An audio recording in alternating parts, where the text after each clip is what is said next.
Hey, this is CJ Miller. I'm in Shreveport, Louisiana, across the Red River from beautiful Bossier City, Louisiana.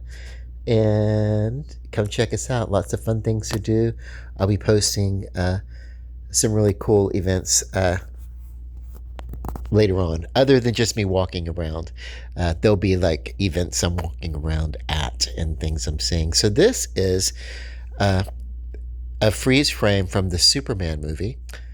And here we see this Hammer of Baravia, who is actually Ultraman, uh, not from another universe, but uh, engineered by Lex Luthor. In the comics, he was from another universe. But this is the Luthor Corp. And then right here is this Luthor Corp tent city that the Hammer of Baravia is flying right to so that he can go into a pocket dimension and go right into this tower. But Clark Kent, Superman, even damaged, has like extremely powerful like X-ray vision and can hear everything. And this is like right on top of Metropolis, right? How is it that he's not figuring out how close this is? I mean, this is, this Metropolis is not the great big giant metropolis that I think of it being. That's it's a lot of buildings and everything, but yeah, it's just I don't know. What was Metropolis originally meant to look like or be inspired by? Uh, I don't know, but I used to think New York, but no. Uh, I'm just saying they have. I don't know. I get that this is supposed to be a more human Superman, but so maybe he can't tune his ear and hear every sound in the world as the Christopher Reeve Superman was able to do. And, you know, I think that was something that happened in, the fourth Superman movie. Christopher Reeve took Margot Kidder, her Lois Lane. He took her up into the uh, sky, into the stratosphere, and kind of like you told her that he could hear pretty much everything. He could hear them all pleading. And so yeah, I think that was the one in which he revealed that, and then I think they revisited that. I think in Superman Returns, where she wrote the piece, why the world doesn't need Superman, and he was like, "Well, I hear them," whatever. So it was like the whole thing, like it was, was it in both of those movies or just one? I don't know, but anyway, but it was that Kingdom Come, whatever am I getting? I don't know, the Christopher Reeve version of Superman, and then the Brandon Routh in the sequel to that, but he was the same Superman, but basically, yeah, that was he had that, like I could hear everything in the whole world, right? And then so maybe maybe he can't in this one. I don't know, because this is like here, and just on the other side of those trees is there. So how do you not know what the hell's going on? It would have made more sense for him to fly to. I mean, these are beings. He flew Superman from Antarctica in this movie back to the United States in a matter of seconds on film. Like the Hammer of Baravia is still like ranting about Superman's interference in Baravia in this movie. And it wouldn't have taken any time at all for me to, like, as a villain, show up, cause some damage, and then make make my point, and then get out, But nope. So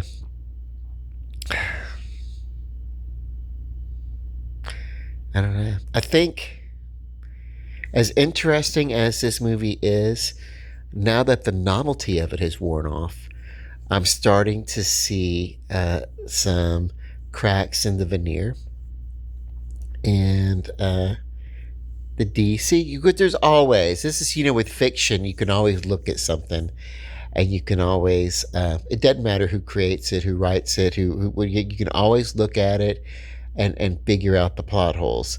This one is glaring. You're dealing with Superman, who's maybe they're steering away from the godly icon kind of thing, but yeah, this right here. And I guess maybe I missed it in the movie theaters when I saw it. Uh, Everything was happening so fast, or I mean, I've seen it, through other venues, but yeah, it's like, what's going on with this is Lex Corp, and he's like, yeah, it's so weird, Um, Also, what is this suit? Is it lead? Is you can't see through the suit because it's made out of lead or something? Doesn't the X-ray vision work for um this version of Superman? I mean, the heat vision sure as hell does. So, well, go figure. Like, there is precedent in the Superman franchise all the way around of someone calling out shots uh, and playing it like a video game, and that was in Superman 3 with the supercomputer. The bad guy who was a stand-in for Lex. He wasn't Lex, but he was, filling that void.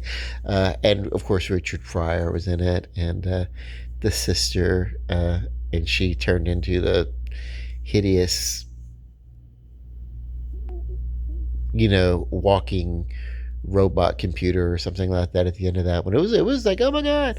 But anyway, I think I saw that in like fourth grade or something like that, third or fourth grade. It was, uh, no, it had to have come out in fifth grade. Had to have come out in fifth grade. Yeah, we saw it, and then of course we went to see Supergirl the next year. But yeah, okay. So anyway, yeah, um, I learned about Supergirl, the movie coming out from um, my weekly reader newspaper that we used to get in our fifth grade class that we had a subscription to for like 25 cents. It was like, what? Y'all, all that to teach us how to read a newspaper, and now we just look at it on the internet. So, anyway.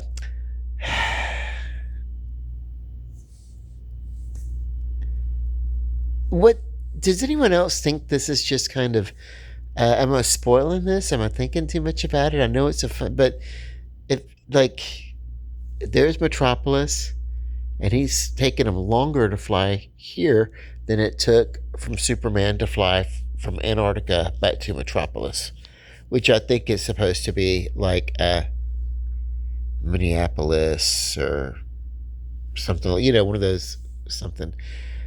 Go figure. Okay, I've talked enough. My screen timed out. Love and light, peace, and ciao Bella. Still a good solid I don't know what I gave this movie before, but I'm gonna give it a capital S that I would pay standard streaming if we had a proper IMAX. I would see it in IMAX, but we don't here, so I'm only gonna pay to see it in well, no, I paid to see it in 3D.